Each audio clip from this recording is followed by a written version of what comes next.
Os dois enviados da RTP ao Kosovo já chegaram a Portugal. Elsa Marujo e Carlos Pinota estiveram debaixo de fogo dos aviões da NATO. O operador de câmara conseguiu filmar parcialmente o bombardeamento e reconstituiu agora a sua experiência. A primeira imagem é da nuvem da primeira explosão, cujos estilhaços provocaram a morte do motorista jugoslavo que conduzia os jornalistas. Esta é a primeira explosão que, quando chegámos logo ao túnel, o pânico foi total, as pessoas a correrem em todas as direções aos gritos. Eu também a fugir já em direção fora dos túneis. Aqui nesta imagem vê-se Daniel Schiffer, o francês, que se preparava para jogar para dentro do rio, e eu continuei a fugir em direção à estrada de Prizren. Neste momento já estava escondido debaixo da ponte e chamei o jornalista italiano para me ajudar a fazer um vídeo. Can you see me? Yeah. Acabámos agora de ser vítimas de um bombardeamento.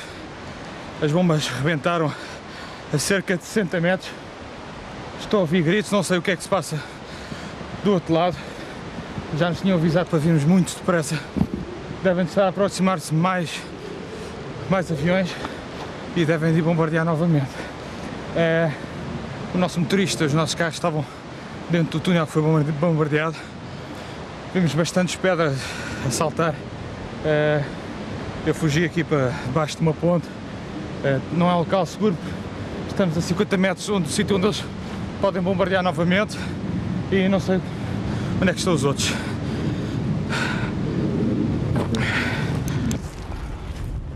Este é um bocado de um míssil que atingiu o túnel e eu ia seguir em direção ao túnel com o jornalista italiano.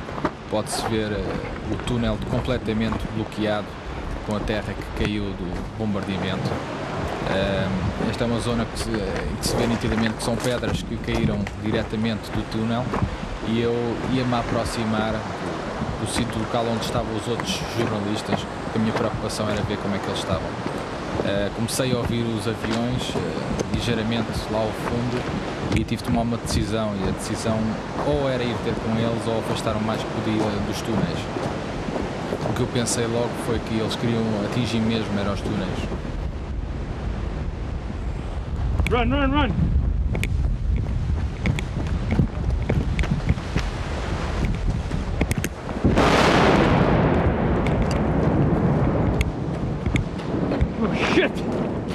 Neste momento pensei que eles tinham todos morrido porque o míssil tinha explodido exatamente no sítio onde eles estavam.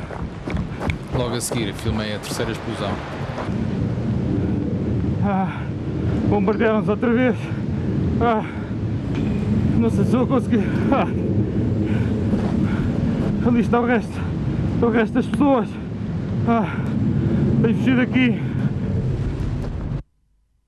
Imagens da RTP que já correram o mundo. Aqui ao meu lado estão os dois enviados, Elsa Marujo e Carlos Pinota. Muito boa noite, bem regressados, ao que vejo. Elsa, tu já indicaste quando estiveste em Pristina, e também o Carlos Pinota agora nesta explicação das imagens, que ficaram com a impressão de que o bombardeamento era exclusivamente destinado aos túneis. Mas a minha pergunta é esta: será que os pilotos da NATO tinham capacidade de ver que havia ali gente quando estavam a efetuar o bombardeamento contra os túneis? Acho pouco provável.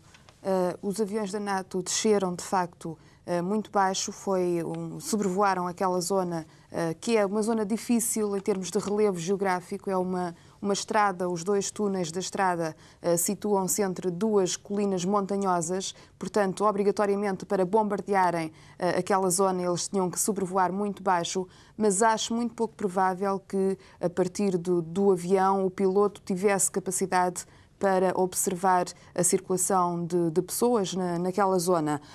De qualquer das formas, apesar disso ser verdade, há também uma questão que fica um pouco no ar, que é o facto desse bombardeamento, que era considerado para a NATO prioritário, porque aquela era uma estrada considerada estratégica de acesso à cidade de Prizren. Apesar disso, e como já tinha havido um bombardeamento no dia anterior, ficou no ar a pergunta entre vários jornalistas, também já em Pristina, porquê aquele bombardeamento durante o dia? Se era uma questão só de cortar o acesso à cidade, porque o bombardeamento durante o dia, uma vez que, apesar de um dos túneis já estar bloqueado, o que é certo é que a população continuava a circular naquela estrada, continuava a contornar o túnel a pé durante o dia e, portanto, era inevitável que um segundo bombardeamento, um terceiro, um quarto, um quinto, 6, como foi neste caso, um sexto bombardeamento, era obrigatório que fizesse vítimas civis, porque todos os dias naquela estrada passam pessoas durante o dia. Se era tão prioritário, talvez a NATO pudesse ter feito esse bombardeamento à noite. Uma outra questão tem a ver com os ferimentos. Na altura houve alguma dúvida em relação à extensão dos ferimentos, a quem é que estaria ferido.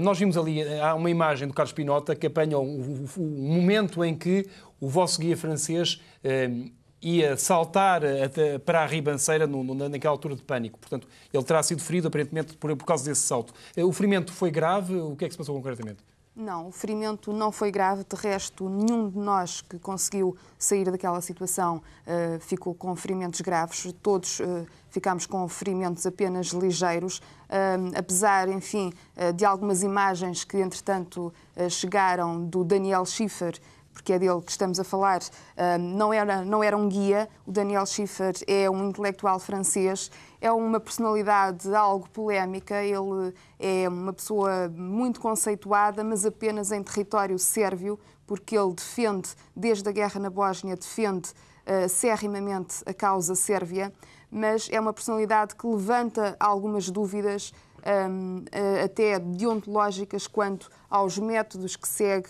para fazer valer essa sua luta da defesa. Achas que aquela imagem, quando ele está com o braço engessado, é um pouco para televisão?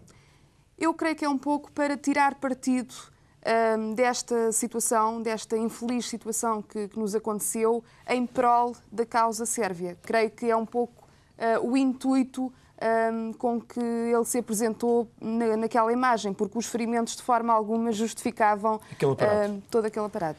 Carlos Pinota, a guerra no Kosovo, do que te pareceu, limita-se aos bombardeamentos da NATO ou vocês detectaram atividade dos guerrilheiros albaneses do UCK? Sim, detectei. Enquanto pernoitei em Prizren, a aguardar que a noite passasse para ir ter com os outros jornalistas e a Elsa, verifiquei durante cerca de 3 horas muitos disparos, fogo. De armas automáticas, não de bombardeamentos? Armas automáticas. Foi muito intenso, a dada altura. Logo pela manhã, quando me dirigia à esquadra da polícia, que eram as pessoas que me estavam a prestar apoio, foi-me informado que eram guerrilheiros do UCK que desciam as montanhas em direção à cidade para procurar alimentos. E eram confrontados com forças sérvias e daí o fogo cruzado. Logo pela manhã, quando consegui viatura para ir ter com os jornalistas que se encontravam numa base militar, arranjaram-me um carro à civil e tive de aguardar por uma viatura que não estava a civil, que era um carro da polícia. Tivemos de parar antes de começar a subir as montanhas, que era muito perigoso nós seguirmos numa espécie de coluna militar com um carro identificado como de polícia, porque eles iam atacá-lo. Foi isso que fizemos, parámos, tivemos de cortar ramos de árvores para tapar todos os indícios de que fosse um carro policial e seguimos estrada. Começámos a subir as montanhas às 10 da manhã, chegámos às 4h30 junto da Elsa. Tivemos de parar cerca de 3 vezes. A primeira vez eu não me apercebi, começaram a disparar contra o carro, eu não me apercebi. Apercebo-me deles pararem, abrir as portas e começarem a disparar em tudo quanto era a direção. Era um ataque dos guerrilheiros do UCK? Era um ataque. Eu mais tarde soube que eles tinham sido atingidos por 7 disparos no carro. Felizmente acertaram na parte de trás do carro, não ia lá ninguém. Nós fizeram sinal para seguir, estávamos num carro a civil, um carro branco, e eles geralmente, em casos muito raros, atacam carros civis. Carlos Pinota, Elsa Marujo, muito obrigado. É bom ver-vos sãos e salvos. Obrigado.